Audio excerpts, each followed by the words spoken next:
Bugün dersimiz sebze prənik. Endi bu sebze prənikə ketadigan materiallar bilan tanışib chiqaylik.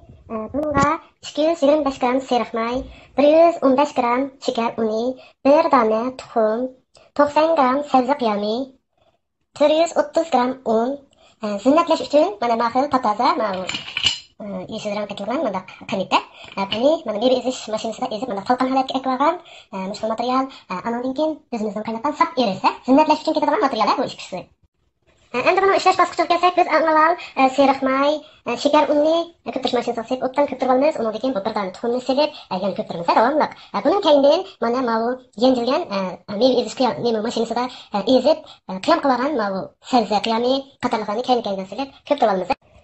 Mana seriq may, shakar uni, tuxum, sabza qiyamini aralashtirib, mana ko'pirib oldik. Endi bunga unimizni silib, qo'limizda xamir yo'g'irib olamiz.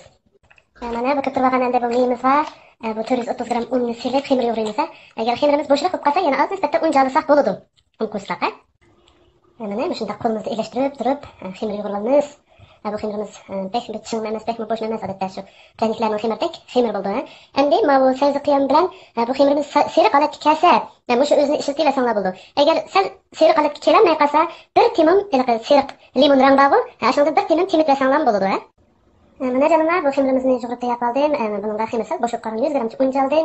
Undan keyin bir 2 timim juiz rang, apelsinning rangi bor. Shu rangdan 2 timim temit etdim. Endi temitmasakmi yana savish holatda bo'ladi.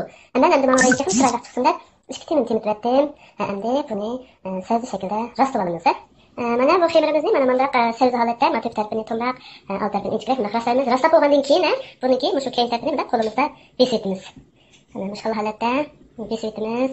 Undan keyin mana bundaq inchikroq bir xil chokoladga tugrak chokoladga narsadan bunga ma'qul holatda iz chiqaramiz. Mana bunda besib iz chiqaramiz. Mana bu pranikimizni rostlab tayyor qildik. Mana bu matarpini ham beslatdik qo'limizda. Maqaga yerni mana inchikroq tayoqcha bilan mana tayoqcha bilan besib ma'qul iz chiqarib rostladik. Endi buni oldin qisilgan duxovkaga, ya'ni mini duxovkada tegini 190, tepini 170 gradusda, to'g'ri gradusda shirik holatda pishirib olamiz.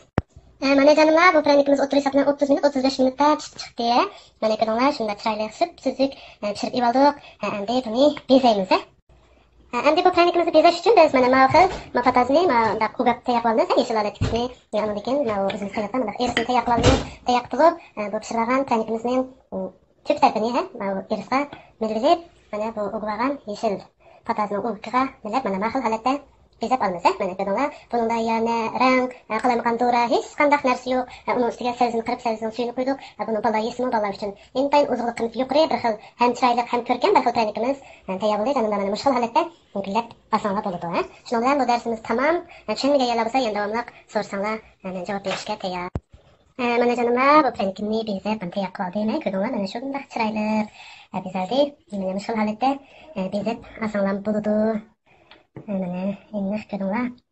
Endi sizlar mayaga mana shu yeshilni pataskaga agar bunday qilmayman desanglar, yeshil shakar yuqtasanglarmi bo'ladi.